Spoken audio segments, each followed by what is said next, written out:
Olá, bem-vindo a todas, todos e todes. Hoje, com muito carinho e satisfação, estamos apresentando a vocês o nosso projeto que foi habilitado através do edital Cultura Presente nas Redes 2, edital esse promovido pela Secretaria de Estado de Cultura e Economia Criativa e o Governo do Estado do Rio de Janeiro. E com muita satisfação estamos apresentando esse projeto para vocês. Intitulado Oficina Saberes e Sabores das Punks, Cultura, Tradição e Soberania Alimentar. Eu sou Jean Carlos Rouco, agente cultural, educador e extensionista. A sigla PUNC significa Plantas Alimentícias Não Convencionais, que em outras palavras quer dizer todas as plantas que poderíamos consumir, mas não consumimos. Né? Imagine todas as plantas comestíveis que existem. E dentre essas plantas, né, uma pequena parcela delas nós conhecemos, produzimos e comemos no dia a dia, sendo essas chamadas hortaliças convencionais.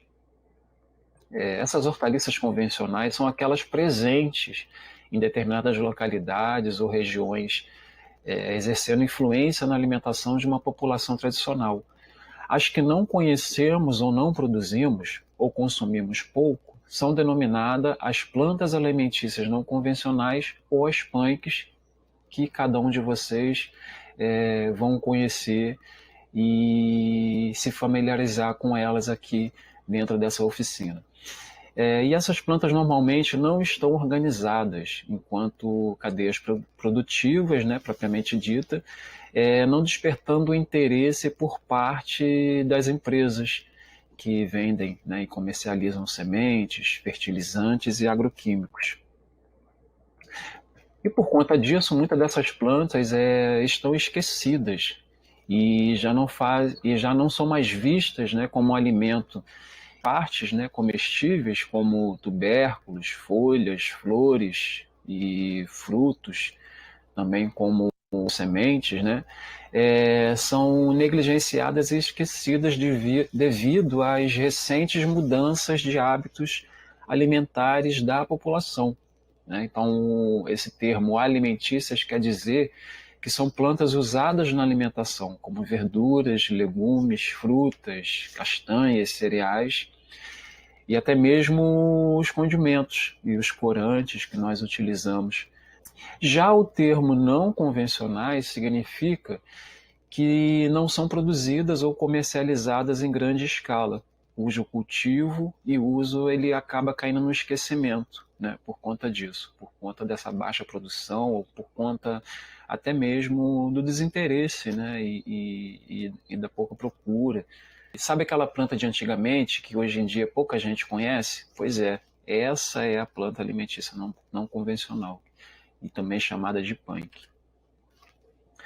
Através dessa figura, nós observamos, né, que estima-se que o Brasil tenha em torno de 10 mil plantas com potencial alimentício. Né? Então, a gente observa dentro dessa figura algumas plantas alimentícias não convencionais. Essa oficina visa estimular o resgate, o cultivo e o consumo de variedades de plantas alimentícias não convencionais, mas também conhecidas, né, como hortaliças tradicionais, que hoje são preservadas de forma isolada, junto a populações tradicionais, muitas das vezes fazendo parte da sua identidade cultural. As punks possuem grande importância no contexto da soberania e segurança alimentar e nutricional, favorecendo a diversidade alimentar e possibilitando a alimentação saudável. O cultivo e o consumo das plantas tradicionais, né, ou as plantas alimentícias não convencionais, tem diminuído em todas as regiões do país, em áreas rurais e urbanas, e entre todas as classes sociais, por conta da globalização, né, e do crescente uso de alimentos industrializados, verificando-se mudanças significativas no padrão alimentar dos brasileiros e perda de características culturais e de identidade com o consumo de alimentos locais e regionais. Voltar a consumi-las é uma forma de evitar que desapareçam do nosso cotidiano, ajudando a valorizar as culturas alimentares nas quais essas plantas estão presentes. O resgate e a valorização das variedades tradicionais de hortaliças representam ganhos importantes no ponto de vista cultural, econômico, social e nutricional. E essas plantas, né, o resgate dessas plantas, elas contribuem ainda para aprendermos com os agricultores e todos aqueles que trazem essa sabedoria da roça e de antigamente, como nossos pais e avós, que as utilizavam, né, embora esse conhecimento esteja se perdendo. Então, quando a gente tem acesso a essas plantas, a gente trabalha a questão da memória afetiva, né? Porque muitas das vezes nossos avós, nossos pais utilizavam para nosso consumo e com o passar do tempo a gente foi perdendo essa identidade, né, cultural. O cultivo dessas hortaliças é feito, na sua grande parte, por populações tradicionais, que está aí, né, que são os agricultores familiares, os campesinos, né, as comunidades e os povos tradicionais, que preservam o conhecimento acerca de seu cultivo e consumo, passando de geração a geração. As populações tradicionais compreendem todos os grupos de agricultores familiares que têm a sua convivência e sobrevivência ligada ao campo, como, por exemplo, os catingueiros, os pescadores, extrativistas, entre outros. As punks devem estar relacionadas com aquilo que o ambiente local pode proporcionar. O interesse não é importar alimentos de longe, né? Mas sim maximizar aquilo que pode ser oferecido em torno de um certo local. Então, quando nós falamos dessa questão de valorização, né, da alimentação regional, né, as punks elas estão inseridas também dentro desse universo. Todas as regiões do país possuem um grande potencial para explorar as plantas alimentícias não convencionais, sejam elas nativas ou originárias de outros lugares. As hortaliças e legumes convencionais, como a couve, a cenoura, a batata, né, elas possuem cuidados muito semelhantes em relação ao seu cultivo. Precisam, né, de solos férteis, irrigação constante, periódica e também uma abundância de luz, né, para a sua produção. E muitas punks, na verdade, contudo, requerem necessidades diferentes, podendo ocupar espaços onde há pouca insolação, cujo o solo não seja tão fértil e úmido, né, ou seco demais para as culturas convencionais. Ou seja, são plantas que se adaptam, né, com muita facilidade a certos ambientes, são plantas de resistências, diferente aí das plantas que nós temos mais acessos, né, como alface, beterraba. As punks, quando cultivadas pelos agricultores, ajudam a aproveitar áreas antes improdutivas. Elas possuem suas especificidades, né, então trazem uma oferta maior de alimentos ao longo do ano. E quando nós optamos por essas espécies, né, mais resistentes, essa oferta é menos afetada pelo excesso de chuva ou por ondas de calor e frio, né? Variar o cardápio significa, antes de tudo, provar coisas novas, se surpreender com os sabores magníficos, né, e deliciosos que estavam se perdendo, né? Então são resgate de uma culinária regional, né, de uma culinária afetiva, como nós já falamos, né, e utilizar essas plantas não convencionais amplia o nosso repertório de degustação e ajuda a criar novas receitas. Interessante que as punks, quando cultivadas pelos agricultores, elas ajudam, né, a aproveitar áreas que antes estavam improdutivas. E por possuírem, né, assim, exigências distintas, trazem uma oferta maior de alimentos ao longo do ano. E a opção por cultivo, né, dessas espécies que são mais resistentes, essa oferta é menos afetada pelo excesso de chuva ou pelas ondas de calor ou de frio, né, que são cultivares, né, são culturas que têm uma resistência. Então, variar esse cardápio significa, antes de tudo, provar coisas novas e se surpreender com os sabores que essas plantas elas provocam, né, no paladar e na gastronomia, trazem uma harmonia, né? A gente pode aí observar um prato com várias flores comestíveis também, e isso amplia o nosso repertório, né, de degustação e ajuda a criar novas receitas. Uma alimentação diversa e variada traz todos os nutrientes que o nosso organismo ele precisa. E as punks são um ótimo caminho para essa alimentação adequada, saudável e responsável. Para um ambiente produzir uma punk significa reconhecer espécies nativas cujo o uso estava desaparecendo, né? E através disso a valorização promove, né, uma valorização à nossa biodiversidade.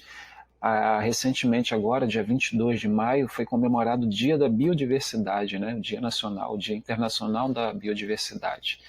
Então, as punks elas promovem junto a todo esse sistema o fortalecimento aí da nossa biodiversidade, porque muitas delas ainda são infelizmente, né, subutilizadas como alimentos, são retiradas, né, quando há assim, uma falta de conhecimento, quando há também limpeza dos quintais, né, dos locais onde essas plantas estão inseridas. Quando a pessoa ela não tem aquele conhecimento, ela imagina que todas aquelas plantas, né, que têm um potencial alimentício são matos, né? Então acabam sendo retiradas e ali a pessoa está perdendo uma grande oportunidade de estar valorizando também a questão nutricional dessas plantas.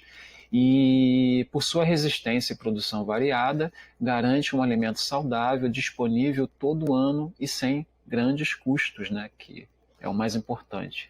A gente observa aí na figura uma mesa com vários cardápios, né, feitos aí pela Raquete da Palma, que também é uma planta alimentícia não convencional, assim como também o mandacaru.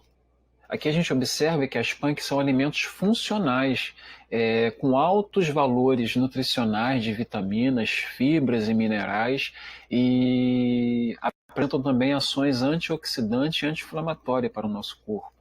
E contribuem também para a manutenção da flora nativa brasileira, para o resgate da ancestralidade e cultura, para a subsistência das comunidades rurais, para o crescimento também, né, e fortalecimento aí dos pequenos produtores, da agricultura familiar, dos campesinos, e também o fortalecimento aí da economia local. Ações que visem a incentivar o consumo de variedades locais são fundamentais para a diversidade e a riqueza da dieta das populações, para a perpetuação de bons hábitos alimentares e valorização do patrimônio cultural do povo brasileiro. As plantas alimentícias não convencionais ou hortaliças tradicionais são importantes na expressão cultural de determinadas populações. A exemplo da Ora Pronobis, que é muito presente na culinária de algumas localidades lá de Minas Gerais, como Tiradentes e Sabará. Então a gente cita aqui o festival anual de Ora Pronobis, que é realizado em Sabará, e reúne lá a comunidade, movimenta a economia regional e fortalece até a questão cultural, né, dessa planta. Por lá ela não é considerada uma punk, mas talvez sim para moradores do Nordeste, né? Então, com o tempo, conforme seu uso vai sendo divulgado, ela passa a ser reconhecida, produzida, comercializada, então deixa de ser uma punk, né? Porque aí fica sendo considerada uma planta convencional, porque faz parte ali da rotina, né? Ela passa a ser mais acessível e faz parte do dia a dia alimentar dessa população. É errado dizer unicamente que uma planta é punk. Então a gente tem que observar, essa planta é punk para quem? Depende de várias situações, né? Aqui um exemplo de algumas fotos, né, da gastronomia realizada lá em Sabará, que está dentro aí desse festival de Ora Pronobis. A gente pode observar aí alguns pratos, tanto doce, né, como salgado, e a Ora Pronobis ela é muito versátil para a elaboração desses pratos. Aqui a gente disponibiliza para vocês através da utilização, né, de um leitor de QR Code aí no seu smartphone, você tem como baixar esse arquivo que conta um pouco da história desse festival e tem aí várias receitas com a utilização da Ora Pronobis. O trabalho de resgate das hortaliças tradicionais é fundamental para que se evite o processo de extinção, hoje verificado em alguma dessas plantas. Lembrando que quando uma planta desta some, não é só a planta que some, né? Some também parte da tradição, da cultura, da herança, da memória afetiva dos nossos pais e avós. A caracterização e o resgate do conhecimento tradicional para o cultivo e uso das punks associado à agrobiodiversidade local contribui para o desenvolvimento regional sustentável. O protagonismo está total sobre as mulheres, porque na maioria das vezes elas são as responsáveis, né, pela escolha, pela preparação das refeições. Elas detêm esse conhecimento sobre as punks, né, sendo fundamental o resgate para que se tornem reconhecidas como alimentos, né, e que seu potencial alimentar e nutricional seja valorizado através desse uso.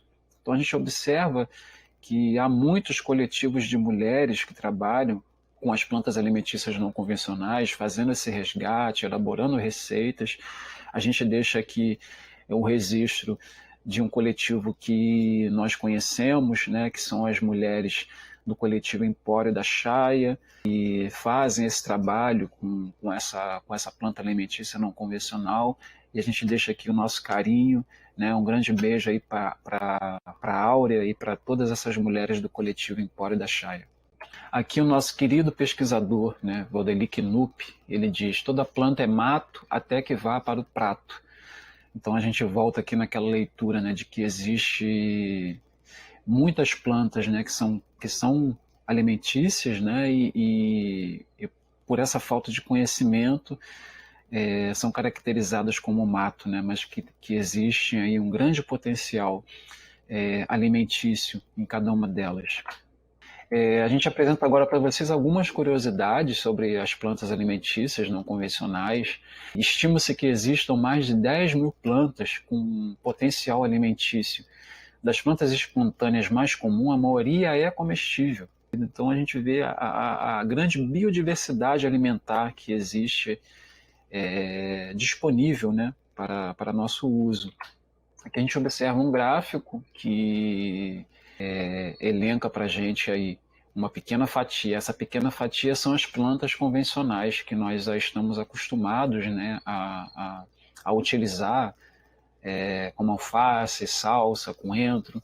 E a gente vê na outra fatia praticamente 70%, né, 80% desse gráfico são as plantas alimentícias não convencionais.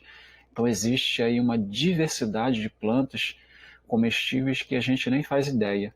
Alguns exemplos, né, de plantas alimentícias não convencionais, com sementes e algumas ervas. A alimentação colonizada significa que a nossa alimentação não privilegia ingredientes nativos, e sim os introduzidos pelos nossos colonizadores. Das verduras e legumes mais vendidos entre os nativos estão apenas a mandioca, o milho e o maxixe, né? Então a gente precisa reverter esse quadro e valorizar a nossa biodiversidade. Aí uma foto muito, muito bacana, né, que mostra aí inúmeras variedades de milho. Aí tá os nossos milhos crioulo, né? E a gente tem sempre uma leitura de que o milho é só amarelo, né? Mas existe aí uma gama de variedades de milho. A gente observa também que muitas plantas alimentícias não convencionais também são medicinais, né, e têm propriedades nutracêuticas, ou seja, ajuda a prevenir e combater doenças. Além delas serem ricas em nutrientes, também tem, né, algumas têm também essa propriedade medicinal, né, benéficas aí para nosso organismo, principalmente agora, né, nesse período pós-pandemia.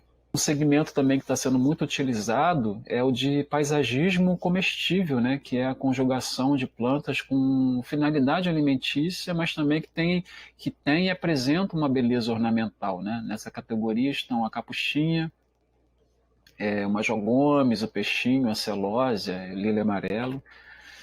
Aí a gente observa a foto na sua esquerda da celósia, né, ou rabo de gato, e à direita tem a flor da capuchinha, também muito utilizada na gastronomia. A gente observa que as flores comestíveis deixam os pratos mais bonitos e nutritivos. Temos aí alguns exemplos de flores de capuchinha, flor do ipê, pata de vaca, a couve-flor, né, a cachofra, o brócolis também são flores comestíveis, mas são flores convencionais. Aqui vai uma curiosidade muito importante. Ó. Caso decida consumir flores, evite as compradas em floriculturas, porque elas são produzidas para fins unicamente ornamentais. Muitas delas podem receber substâncias nocivas para o nosso organismo, que não são removidas nem mesmo após essa lavagem, né? Então, muitas dessas substâncias são sintéticas e não está ali só na parte externa da planta, né? A planta muitas das vezes também absorve essas substâncias. Então, lembrando aqui, né, nem todos os tipos de flores são comestíveis. E caso haja algum tipo de dúvida, né, tem alguns sites confiáveis também na internet. Você também pode estar conversando com algum agricultor ou algum produtor da sua região. E ao final dessa oficina também nós iremos disponibilizar algumas literaturas que vocês podem estar consultando, né, para tirar essas dúvidas. Importante também é a gente ter atenção para os nomes populares, porque muitos desses nomes eles geram confusão, né? Então, sempre que puder, a gente tem que verificar o nome científico para saber se está batendo realmente com aquela planta em específico, né, que a gente pretende estar utilizando. E, de preferência, quando, na verdade, esse nome científico ele está sempre escrito em latim, né? E aí vai ser o nome correspondente a essa planta. E na internet a gente tem, né, aí essa ajuda bastante nessa identificação, né? Plantas diferentes podem ter o mesmo nome popular, então a gente precisa estar atento aí e tendo cuidado e se atentando aí para o nome científico de cada uma dessas plantas. Caso deseje identificar uma planta, não se esqueça de tirar fotos detalhadas das folhas, né, das flores, e caso seja possível também do fruto e das sementes, porque isso auxilia muito na investigação e no diagnóstico, né? Essas informações são importantes e fundamentais para os especialistas, para que os especialistas eles consigam identificar de forma correta e você tenha uma segurança, né? Então existem vários grupos nas redes sociais que ajudam a identificar as espécies. Tire boas fotos e descreva a planta e o ambiente em que você encontrou para receber ajuda desses grupos. Uma dica também muito importante é ficar atento à forma de preparo de cada uma dessas plantas, né? Porque muitos desses vegetais são comestíveis após um preparo apropriado, né? E o branqueamento é um processo simples que consiste na fervura de água, né? E deixar essas plantas cozinharem por poucos minutos ou imediatamente passá-las também na água fria. Né? Então essa técnica ela permite que você remova algumas toxinas presentes em alguma dessas folhas, né? E a gente tem aí alguns exemplos do caruru, da taioba e da chaia que precisam passar por esse processo. E esse processo também mantém a cor verde intensa e a textura do alimento, né? Então aí você tem uma segurança também nesse preparo. É importante dizer que cada verdura ela necessita de uma forma diferente de conservação. Então, quando refrigeradas, algumas plantas precisam ser guardadas úmidas, enquanto outras preferem ser guardadas secas, que é o caso da folha da chaia e da Ora pronobis, né? Elas precisam ser guardadas, você colheu, acondicionam elas, mesmo sem lavar, né? É importante que você não lave essas folhas, porque se você lavar e guardar na refrigeração, elas vão sofrer um processo aí de apodrecimento. Então é importante que você acondicione essas folhas, especificamente Ora pronobis e chaia, assim que você colheu, guardar. né? E quando você for utilizar essas folhas, aí sim você lava. Então, essa conservação adequada ajuda a prolongar a vida útil do alimento. Evite colher, isso é importante também, ó, evite colher plantas em locais que possam conter contaminação, como beira de estradas, calçadas e também em locais próximos a indústrias, postos de gasolinas e bueiros. Se o solo for contaminado, né, é possível que a planta também esteja. Então é muito difícil, às vezes, quando a gente encontra alguma dessas plantas nesses locais, de saber se realmente aquele solo, né, ele recebeu algum contaminante ou não. Então, nesse caso, é importante que você não extraia nada dessa planta. Que a gente tem um exemplo, né, das flores e da folha da Ora Pronobis, do seu aí no seu monitor do lado esquerdo, e do seu lado direito a gente tem a folha da chaia. A gente observa aqui nessas fotos do seu lado esquerdo as flores e a folha da Ora Pronobis, né, uma florada muito bonita da Ora Pronobis, e do seu lado direito tem a folha da chaia, que é o espinafre mexicano. Isso aqui é muito importante também. Ó. Algumas pessoas acreditam que se outros animais podem consumir certas frutas, os humanos também podem. Né? E isso é um grande equívoco. Afinal, muitas folhas e frutos consumidos por pássaros podem ser altamente tóxicos para nós. Né? Então a gente precisa estar atento a isso também. Então cabe sempre uma pesquisa, um diagnóstico para saber né, se essa planta ou esse fruto ele é apropriado né, para consumo. Plantas alimentícias também são indicadoras de qualidade de solo. Muitas delas são utilizadas né, para a gente perceber e fazer um diagnóstico de como está esse solo. Né? As plantas indicam como anda o ambiente. Né? Se há muita aglomeração de uma mesma variedade de plantas, significa que pode estar acontecendo algum desequilíbrio naquele local.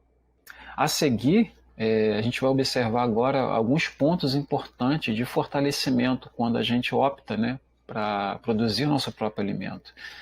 E a diversidade alimentar né, é um desses pontos, já que você vai cultivar alimentos, está aí uma boa oportunidade para fugir daqueles vegetais de sempre e semear muita diversidade.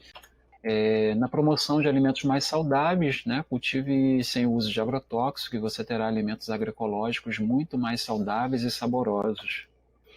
Olha que interessante, cultivar também é terapêutico. Olha que maravilha. Estudos mostram melhoria não só na qualidade alimentar, mas também na qualidade de vida de quem cultiva, né, de quem produz e cultiva plantas. Principalmente agora, nesse período né, pós-pandemia, em que as pessoas ficaram tão contidas e presas, né? E hoje a gente sente essa necessidade de fazer uma reconexão ao meio ambiente. Então está aí uma excelente oportunidade de se voluntariar né, nos mutirões, nas ações aí de hortas comunitárias e se engajar né, e fortalecer e ter esse contato né, com o meio ambiente. Fortalecimento também da economia, né, quando a gente produz o nosso próprio alimento, porque não é preciso se deslocar até feiras e mercados e gastar dinheiro. Você pode cultivá-los no seu quintal, nos seus vasos. Agora a gente inicia um processo mais visual de identificação de algumas plantas alimentícias não convencionais, plantas essas que foram captadas no Chalé Agroecológico, que é o Quintal Produtivo, Cultural e Pedagógico, um projeto de agricultura e agroecologia urbana realizado na região metropolitana do Rio de Janeiro, mais precisamente no território do município de Itaboraí, que foi um quintal que apoiou esse projeto. Né, e aqui a gente observa as folhas e flores da moringa oleífera, uma planta que tem um potencial também alimentício e medicinal muito grande. A gente observa aí a arquitetura dessa planta. Próxima planta alimentícia não convencional apresentada a vocês é a chaia mansa, que é o espinafre mexicano, que também tem muitas funções benéficas ao nosso corpo. Está aí ela sendo utilizada num processo de panificação. Esse pão foi produzido pelas mulheres do coletivo do Empório da Chaia. Está aqui o trabalho dessas mulheres, né? Um livro Empório da Chaia, Memórias, Histórias e Receitas. Grande beijo para a querida Áurea, que está aí nessa foto. Você vai habilitar o seu smartphone com um aplicativo que faz o leitor do QR Code e você baixa esse livro contando a história dessas mulheres e tem várias receitas. Um livro muito bacana que vale a pena você baixar. Agora a gente observa algumas informações sobre a planta alimentícia não convencional mais conhecida, né, a Aura pronobis, uma planta muito procurada nas feiras de circuito agroecológico, também utilizada como cerca-viva, é comum na culinária mineira, como nós já vimos, tem um valor nutricional, muita fibra, proteína, muito versátil também na elaboração de pratos gastronômicos. Aí as folhas, né, um verde intenso, juntamente aí com as folhas da chaia. Aqui a gente tem as flores da Aura pronobis, que tem um perfume maravilhoso e promove aí uma polinização muito bacana e atrativo, né, principalmente para as abelhas nativas sem ferrão, né, trazem aí uma harmonia também para o ambiente. Aqui a gente tem uma parreira em frente aqui ao Quintal Produtivo Chalé Agroecológico, que foi apoiador desse projeto.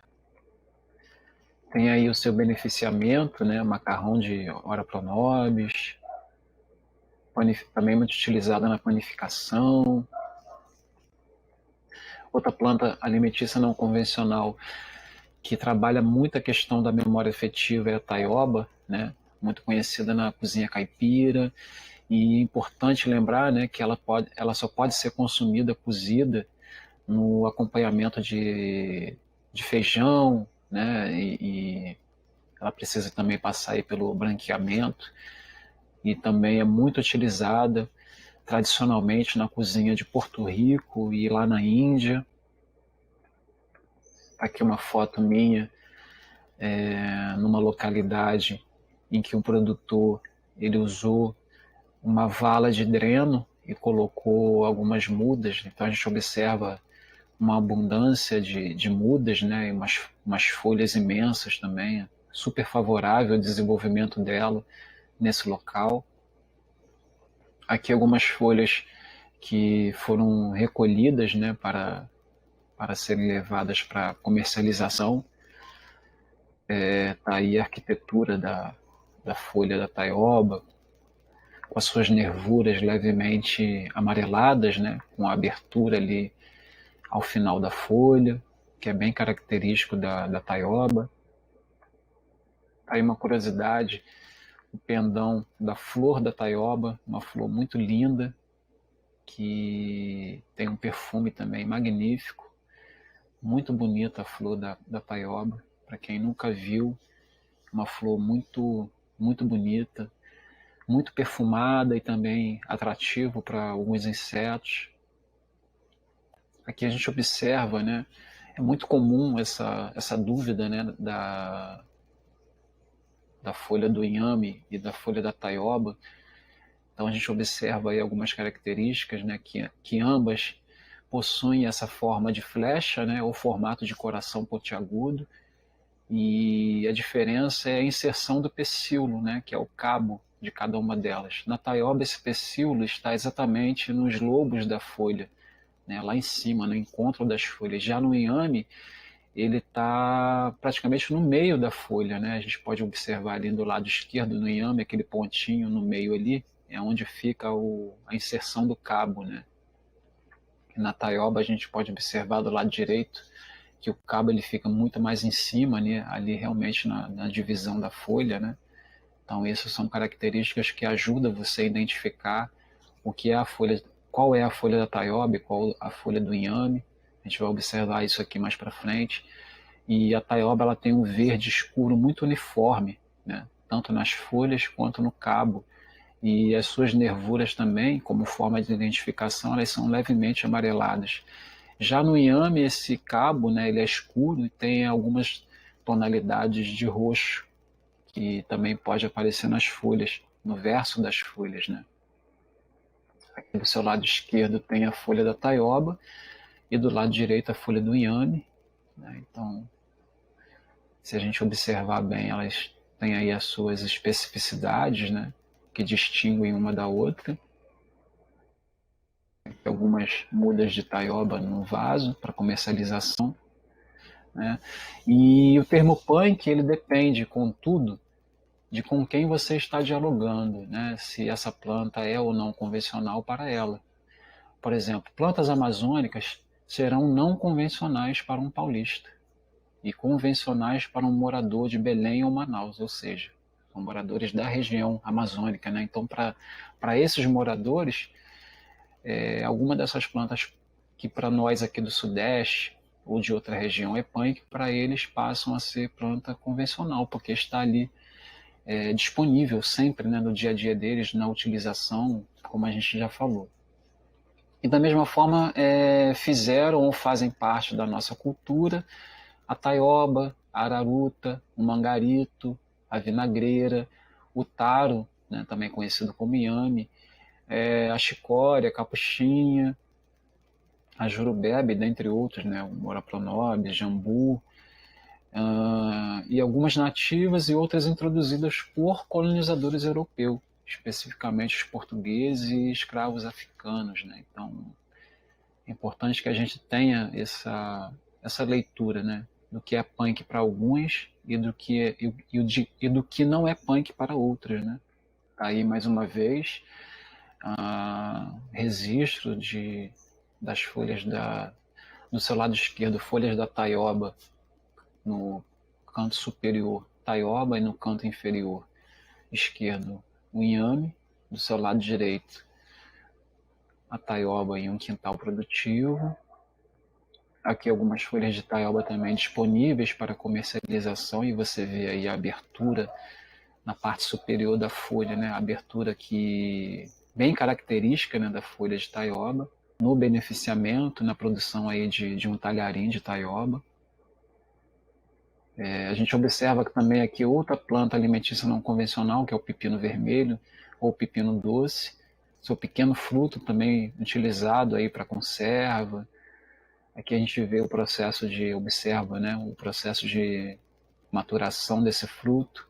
É verde, né, então o processo de maturação é de dentro para fora do fruto. Então ele vai mostrando aí as suas características e quando ele está totalmente maduro, né, totalmente vermelho, ele tem uma característica doce, por isso pepino doce. Aqui alguns que foram colhidos para comercialização em feira, o Major Gomes ou Beldroegão, também conhecido como Major Gomes, de língua de vaca, e as folhas podem ser consumidas em saladas e refogadas, pode ser cultivadas em vasos, né, e também é fonte de magnésio, cálcio, zinco, proteínas. Aí a muda, né, a planta da Major Gomes, que é muito abundante nos quintais, juntamente aí com a folha da batata doce nessa foto. E tá aí a flor da Major Gomes, também favorecendo a questão da polinização, sendo atrativa aí para abelhas sem ferrão. Uma planta também muito bacana é a Psalis, muito utilizada também na gastronomia, um tomatinho silvestre. Bertalha também muito presente, uma planta alimentícia não convencional também muito conhecida, né? Muito utilizada também na culinária, na roça. Aí as sementes da bertalha. Aqui é outra variedade da bertalha, bertalha coração, uma planta também utilizada para paisagismo, ornamental. Tem suas flores como atrativo também para as abelhas. Do seu lado esquerdo tem a bertalha e do lado direito a bertalha coração, então ambas são bem diferentes, né, na sua arquitetura. A bertalha tem um verde intenso, né, de cor intensa, frutos que podem ser também comestíveis. Que a gente tem uma planta alimentícia não convencional muito bacaninha, que é o caradoá, o caramoela, também muito procurado em feiras de agricultura familiar e agroecológicas, ou as suas batatinhas, né, sendo produzidas no ar, né, literalmente. Muito bacana também é a utilização da palma na culinária, uma planta muito utilizada para alimentação animal, né, no Nordeste, nos interiores aí do Brasil, mas é uma planta também muito rica nutricionalmente como fonte alimentar humana. A gente observa aí também os frutos, né, da palma, os frutos amadurecidos que podem ser utilizados na produção de geleia. A gente vai ver isso agora. Tá? E os frutos colhidos, né, beneficiados e a produção de geleia. Geleia essa que foi produzida também pelas mulheres do coletivo Empório da Chaia. Uma planta também alimentícia não convencional muito interessante, que tem uma memória afetiva muito carregada, né? É o dente de leão, aí com suas sementes aladas, também com suas folhas de verde intenso, aí do lado direito, abaixo, umas com folhas de verde muito intenso, comestíveis também. Uma flor comestível muito utilizada é a flor do malvavisco, que também é utilizada como cerca viva, como barreira viva, como planta ornamental, né? Muito visitada também por abelhas, por outros insetos, e são flores extremamente adocicadas, outra variedade de malvavisco, essa também muito utilizada na ornamentação, algumas flores compondo aí a gastronomia punk, flor da tubergia também, uma planta, uma flor alimentícia não convencional, muito utilizada também no paisagismo. Outra planta alimentícia não convencional, muito encontrada nos quintais, que é a trapoeraba. Aqui outra variedade de trapoeraba, muito utilizada em jardins, no paisagismo também, mas é uma planta que as suas folhas são comestíveis. Utilização de água aromatizada, olha que interessante. Aqui tem elencado, né, algumas formulações punk utilizadas na panificação. Da direita para a esquerda, nós temos aí o pão de dançagem, que também é uma planta alimentícia não convencional e uma planta medicinal. O segundo pão é um pão de trapoeraba, que foi a planta alimentícia não convencional que nós acabamos de mostrar. O terceiro pão é o pão utilizando folhas de chaia, o espinafre mexicano. E o quarto pão é o pão de Ora Pro Nobis, né? Pães extremamente enriquecidos, né? Culinária vegana. São pães também que você vai encontrar naquela cartilha do coletivo Empório da Chaia. O coração da bananeira, ou mangará, utilizado aí na gastronomia punk. Também uma planta alimentícia não convencional muito emblemática, de memória afetiva muito presente, araruta, é usado aí os seus tubérculos, suas raízes, né, na produção do polvilho de araruta. Tá aí os tubérculozinhos já lavados, né, preparados aí para a produção do polvilho de araruta. E por fim a gente lança aqui um desafio para todos vocês que estiveram conosco nessa oficina. Diz aí quais as punks que você consome ou que você encontra na sua cidade e poste lá nas suas redes sociais, mais precisamente no Instagram, uma foto dessa planta que você tem aí no seu quintal, né? Ou que você utiliza para alguma preparação culinária, e marque lá o nosso arroba, que é o arroba de Chalé Agroecológico, para que a sua publicação possa ser replicada em nosso perfil, viu? E por fim, como eu havia prometido, um QR Code que te dá acesso a todas as literaturas que nós usamos para a elaboração dessa oficina. E lá você pode se aprofundar ainda mais nesse conhecimento sobre o universo das plantas alimentícias não convencionais.